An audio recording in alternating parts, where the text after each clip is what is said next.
여러분 안녕하십니까? KBC 8시 뉴스 시작합니다. 설 연휴 첫날인 오늘 기차역과 터미널은 귀성객들로 북적였습니다. 정세도 경제도 갑갑하지만 긴 연휴를 맞아 고향을 찾은 시민들의 표정엔 모처럼 웃음꽃이 피었습니다. 정의진 기자의 보도입니다. 그리운 고향으로 발걸음을 옮기는 귀성객들. 양손 가득 선물꾸러미에 몸은 무겁지만 마음은 설렘으로 가득합니다.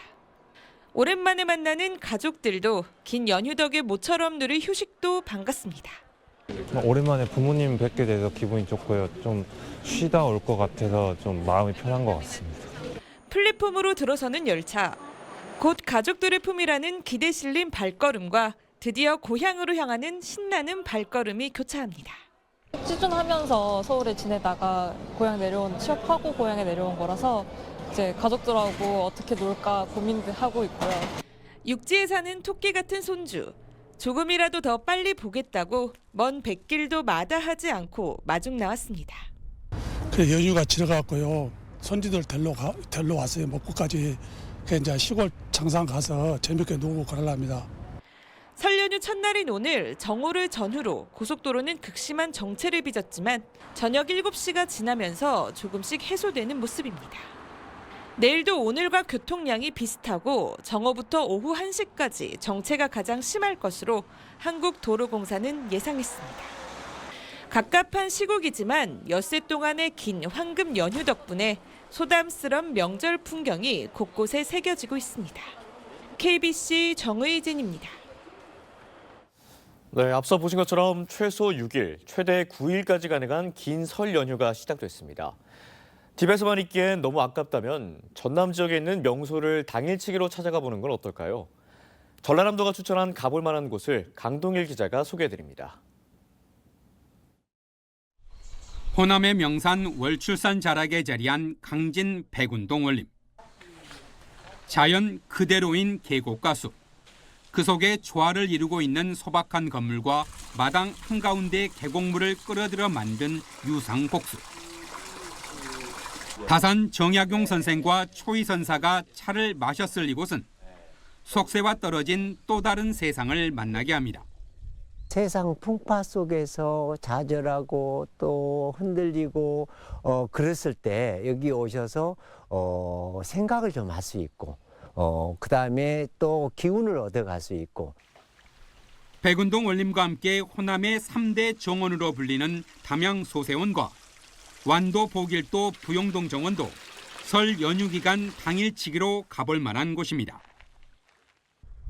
부모님을 모시고 해수에 몸을 담그며 신체의 치유를 도울 수 있는 것도 제격입니다. 완도 해양치유센터에서 해수와 해조류, 머드 등 16개 테라피 프로그램을 즐기며 한 해 쌓인 피로를 날려버릴 수 있습니다. 이용하게 되면 스트레스 해소, 피부 미용, 그다음에 근골격 통증 완화 이런 부분에 혜택을 줄 수 있는 곳입니다. 그래서 이제 국내 최초로 해양치유 프로그램을 제공하고 있는 곳인데요. 이 밖에 체험 치유 시설로는 보성율포 해수 녹자센터와 한평 돌머리 해수찜 치유센터도 스트레스를 줄이기에 좋습니다. 설 연휴 기간 미술관과 박물관을 자녀들과 둘러보는 것도 유익한 시간이 됩니다. 광양 전남 도림미술관에서는 이남 오지호 작가의 전시가 진행 중이며 국내 최대 규모의 해남 공룡박물관과 고대 해양생물을 만날 수 있는 목포 자연사 박물관도 좋은 경험이 될 것으로 보입니다. 겨울철 바닷가 풍경과 낙조를 감상하려면 영광 백수 해안도로와 무안 조금나루 해안 일주도로, 여수와 공 10개 섬을 11개의 다리로 연결한 백리 섬섬길도 전남의 대표적인 해안 드라이브 코스입니다. KBC 강동일입니다. 제주항공 여객기가 무안국제공항 관제탑으로부터 조류 충돌 경고를 받은 지 1분 만에 블랙박스가 먹통이 됐다는 조사 결과가 나왔습니다. 국토교통부 항공철도 사고조사위원회는 오늘 무안공항에서 유가족 설명회를 열고 사국이 블랙박스를 분석해 재구성한 충돌 직전 상황을 초단위로 공개해 이같이 밝혔습니다. 블랙박스 기록이 중지되기 직전 4구기의 양쪽 엔진이 조류와 충돌하면서 기내 전원 공급이 중단된 것으로 추정된다는 설명입니다. 공항 CCTV에는 조종사가 메이데이를 외친 뒤 복행하던 중 새 대와 접촉하는 장면이 포착됐는데 사고기 양쪽 엔진에서 발견된 새 깃털과 혈흔을 분석한 결과 국내에서 가장 흔한 겨울철새인 가창오리로 확인됐다고 전했습니다. 항철이는 사고 발생 30일째인 오는 27일까지 국제민간항공기구 등에 예비 보고서를 제출하는 한편 로컬라이저 둔덕과 조류 영양 부분은 별도의 용역을 의뢰할 방침입니다. 김영록 전남도지사가 제주항공 여객기 사고 유가족들을 위한 지원을 앞으로도 계속하겠다고 밝혔습니다. 김 지사는 오늘 제주항공 여객기 사고 분향소를 방문해 희생자들을 조문한 데 이어 유가족 대표단과 간담회를 갖고 전남도는 1:1 유가족 전담반을 계속 운영하고 앞으로도 유가족들이 필요한 부분은 세심하게 보살피고 지원을 아끼지 않겠다고 말했습니다. 박한신 유가족 대표는 설 명절 차례상에 필요한 제수용품도 지원해준 전남도의 배려에 감사드린다며 도가 유가족이 믿고 의지할 수 있는 언덕이 되어달라고 요청했습니다. 고흥군의 수건 사업인 고흥복례관 도로 확장 사업이 예비 타당성 조사 대상 사업으로 선정됐습니다. 기존에 60분이 걸리던 거리를 20분 만에 오갈 수 있도록 도로를 개선하는 사업인데 복례면에 들어설 우주발사체 산업 클러스터 조성에도 속도가 붙게 될 전망입니다. 박성우 기자의 보도입니다. 지난 23일 기획재정부 재정사업평가위원회는 예비타당성 조사 대상 사업 가운데 하나로 고흥군의 국도 15호선 확장 사업을 선정했습니다. 고흥군 고흥읍과 복례면을 잇는 도로인 국도 15호선은 굴곡이 심하고 폭이 좁아 그동안 대형 차량과 화물 운송에 제약이 컸습니다. 또 심한 굴곡 탓에 차량들이 제 속도를 내지 못하면서 37km 거리를 달리는데 60분이라는 많은 시간이 소요됐습니다. 이번 확장 사업이 시행되면 소요 시간이 20분으로 절반 이상 단축되고 대형 차량의 운행도 원활해지는 효과를 거둘 것으로 기대를 모으고 있습니다. 지역경제 활성화는 물론이고 고흥군과 대한민국 우주산업의 경쟁력도 크게 강화될 것으로 기대합니다. 고흥 복례관 도로가 개선될 경우 고흥군의 우주 발사체 산업 클러스터 조성에도 속도가 더해질 전망입니다. 우주 발사체 산업 클러스터는 2031년까지 고흥군 복례면 일대에 152만 제곱미터 규모의 국가 산업단지와 민간 발사장, 연소 시험장, 우주 사이언스 컴플렉스 등을 조성하는 사업입니다. 총 사업비만 1조 6천억 원이 투입되며 이미 민간 발사장과 발사체 기술 사업화센터, 국가산업단지가 예타 면제 대상으로 확정되기도 했습니다. 국가산업단지가 조성되면 한화 에어로스페이스를 비롯한 50여 개 기업이 입주하는 등 2만 개 이상의 일자리가 창출돼 4조 9천억 원의 생산 유발 효과를 거둘 것으로 예상됩니다. 준공 시점과 맞춰서 4차선도 포장이 되면 접근성이 획기적으로 개선이 된다는 효과가 있겠고 어떤 기업 유치 측면에서도 긍정적인 효과가 있다 이렇게 보시면 될 것 같습니다. 고흥복례 국도 15호선 4차로 확장 사업은 올 하반기 예비 타당성 조사에 들어간 뒤 빠르면 내년부터 실시 설계에 들어갈 예정입니다. KBC 박송호입니다. 광주 지역에서 겨울철 유행하는 노로바이러스 감염이 크게 증가하고 있습니다.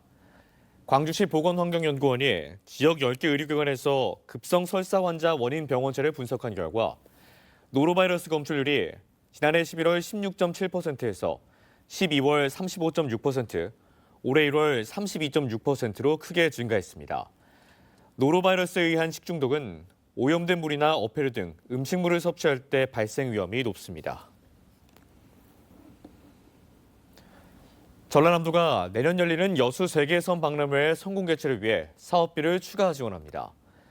전남도는 국제행사에 걸맞는 콘텐츠 전시와 연출, 연계 사업을 위해 248억 원의 직접 사업비 이외에 도비 428억 원을 추가로 지원하는 등 전남이 세계의 섬 수도가 될 수 있도록 섬 박람회 성공 개최에 온 힘을 기울이기로 했습니다. 여수 세계섬 박람회는 내년 9월부터 11월까지 2달 동안 섬, 바다와 미래를 잇따를 주제로 세계 30개국 300만 명이 모인 가운데 다채로운 내용으로 열릴 예정입니다. 지난해 전남 광양항 컨테이너 물동량이 목표치인 200만 TEU를 달성한 것으로 나타났습니다.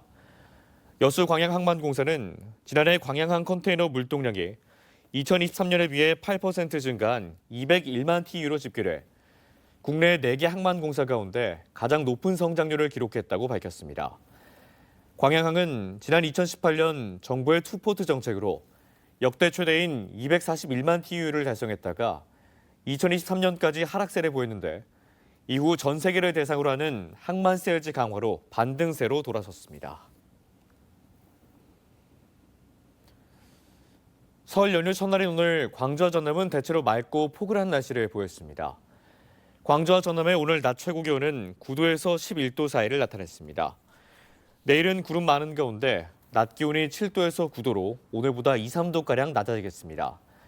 월요일부터는 흐리고 광주와 전남 곳곳에 비나 눈이 내리겠습니다. 광주 전남 거점병원인 전남대학교 병원이 지난해 심각한 경영 손실을 본 것으로 추정되고 있습니다. 전남대병원은 지난해 상반기 광주 본원과 빛골병원, 화순 분원을 합산해 359억 원의 적자를 봤으며 다음 달 집계되는 하반기 정산까지 합치면 1,000억 원대 적자가 발생한 것으로 보입니다. 전남대병원이 역대 연간 1,000억 원대 적자를 기록하게 되면 전남 광주 자해의원으로 개원한 지난 1910년 이후 최대 적자 규모인데 코로나19 대유행이던 지난 2020년 당시에는 33억 4천만 원의 수익을 냈습니다. 순천시가 수도권 콘텐츠 기업들을 대상으로 순천 유치 설명회를 개최했습니다. 순천시는 서울 강남에서 80여 개 콘텐츠 기업들이 참여한 가운데 설명회를 갖고 순천시의 콘텐츠 사업 지원 정책과 기업 이전 성공 사례 등을 발표했습니다. 시는 이번 설명회를 시작으로 콘텐츠 기업 유치에 박차를 가하는 한편 애니, 웹툰 클러스터 조성 등 글로벌 문화산업 활성화에 온 힘을 기울일 계획입니다. 한국인터넷증원에 접수된 사이버 침해 사고 피해가 1년 새 600여 건 증가한 것으로 나타났습니다. 한국인터넷진흥원에 접수된 침해 사고 신고 건수는 모두 1,887건으로 1년 전보다 약 48% 증가했습니다. 침해 유형별로 보면 서버 해킹이 가장 많았고 랜섬웨어 감염의 경우 보안 투자가 어려운 중견 중소기업의 피해가 94%에 달했습니다. 금호타이어 광주공장 이전이 가시화될 것으로 보입니다. 강기정 광주시장은 최근 금호타이어 광주공장을 찾아 회사 측이 착공 등 법적 요건을 충족하고 개발 사업자가 구체적 개발 계획을 제시하면 광주공장이 가동 중이더라도 용도 변경 사전 협상에 착수할 수 있다는 입장을 밝혔습니다. 강기정 시장은 지난 23일 민생경제 살리기 결의대회에서 침체된 지역경제에 활력을 불어넣기 위해 금호타이어 광주공장 이전과 개발에 협조하겠다고 강조했습니다. 금호타이어는 오는 2029년까지 한평 빅그린 산단 내 토지 약 50만 제곱미터를 매입을 완료하겠다는 계획입니다.